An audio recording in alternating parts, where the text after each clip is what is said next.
All right, so the Savvy Minerals Foundation. It is a mineral powdery foundation, and a lot of people get, I don't know, nervous about it if they've always used liquid foundation. I've always been a liquid foundation girl, and I have been able to transition fine. I love it, and it works great. I've also heard apprehension from older ladies that, don't think that mineral foundation is good for older skin, that it's gonna accentuate too many lines and wrinkles. Not true. Message us if you want to watch a video from our upline diamond, Teresa Jingles. She's got older skin. She looks amazing with her Savvy Minerals on. All right, so the foundation, picking a foundation shade without having it in your hand to see them. First, if you're local to us, message us if you want to get color tested. We have access to the entire line that we can set up, a time to meet, specifically Roswell. We can do Ruidoso as well, with just a little bit more planning. There are 3 main shades, like undertones of them. Cool, warm, and then dark. So, you might think you have to, color test with the whole set. You don't have to. I ordered mine without ever seeing them, and I got the shades right because I followed these tips. They're very forgiving too. It's not like we really need 9,000 different shades. If it's off a little bit, it's okay. It's gonna blend well with your skin. And what I did was I just did 2. I have a warm 2 and a warm 3. And in the summertime, I use a little bit more of the warm 3 with it. In the wintertime, I use just warm 2. So if you're concerned, you can just order 2 of them, or add it on later, and then you can blend and build. A lighter shade is also really good as a concealer to have bright eyes. All right, so I'm gonna give you some tips.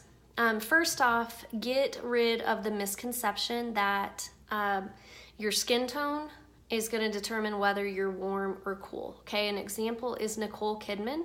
Very, very light skinned, right? That like white blonde hair she has sometimes, dyed of course, but I would think she was a cool. She's really not, she's a warm. Another example is the supermodel Alec Weck, which I don't really know who that is. But she's dark skinned and she's actually a cool. Okay, so the first thing, we're going to be talking warms and cools here. If you have, first off, check your veins, okay? If you have greenish undertones on those veins, okay? And this is going to be down here and really green. This is kind of blue right here, but that's really close to the surface. These down here, I'm more of a green, and that means I'm a warm undertone. Okay, now, it's a mixture though, so you're like, well, I have both too, so how do you know? There's more. If you're blue or purplish, that's gonna indicate cool undertone, okay?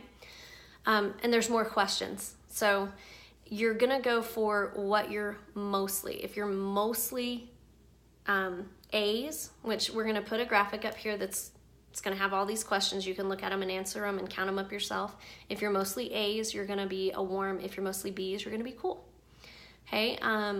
The next one is your natural undertones, just your own, you know how your skin looks. Whenever you use concealer, do you go with like a yellowish concealer or a pinkish concealer? Okay, yellowish undertones, and they also include yellow, peachy, and golden undertones are gonna be warm. If they're pinkish, reddish, or bluish undertones, that indicates cool. Okay, I'm yellowish undertones. A yellow concealer works really well on my skin, so I know I'm warm. Okay, now this one, the next one, does not match with me. The jewelry trick. Okay, if you think you looked really great in gold jewelry, then you're warm. If you think you look really great in silver, white gold, platinum jewelry, then you're cool. Look at the jewelry I have on right here. Everything is white gold and silver. So that one doesn't match with me. I mean, I don't think I look bad in gold. It's just I prefer those. But if you're like, oh yeah, no, I love gold, then you're probably a warm. Your favorite neutral colors to wear, okay? This one doesn't really match with me either. But again, it's what you're mostly, okay? What flatters your skin, your eyes, and your face better? Browns and tans, which is going to go with warm, or white and black, which is going to go with cool, which, I mean, I like them all. So if you have a set one, then that question helps you. All right, your natural eye and hair color next, okay? Customarily, warm tone women usually have brown, amber, or hazel eyes with strawberry blonde, red, brown, or black hair. Hey, I'm a hazily brown-eyed gal with dark brown hair. This is actually pretty close to my natural hair color. I haven't seen it since I was in middle school. I've always dyed my hair blonde. If you have blue, gray, or green eyes and blonde, brown, or black hair with blue, silver, violet, oh, I forgot to do the undertones earlier. I'll finish this one. With blue, silver, violet, and ash undertones, that's gonna go with cool. Okay, the undertones for warm are golden, red, orange, or yellow undertones, which I have a reddish undertone. Somebody saw me at the baseball fields this weekend and was like, oh, you put red in your hair. And I'm like, no, actually I didn't. So I think I just have that undertone that comes out in the sun, which goes with warm. So I think that one's a really pretty good way to tell, okay? And then the last one is the sun's effect. So if you tan easily, you're gonna be warm, probably. If you burn easily, you're probably gonna be a cool, but that's not hard and fast rule about it. Again,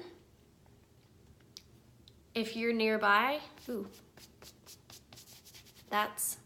this is the Jet Setter eyeliner on my shirt. If you're nearby, we can color match you. Message us if you'd like to. I also have some information, some more in-depth color matching if you're doing it blind. Okay, but don't be scared. I mean, there's really not that many. It's pretty easy to pick. Don't be scared about it.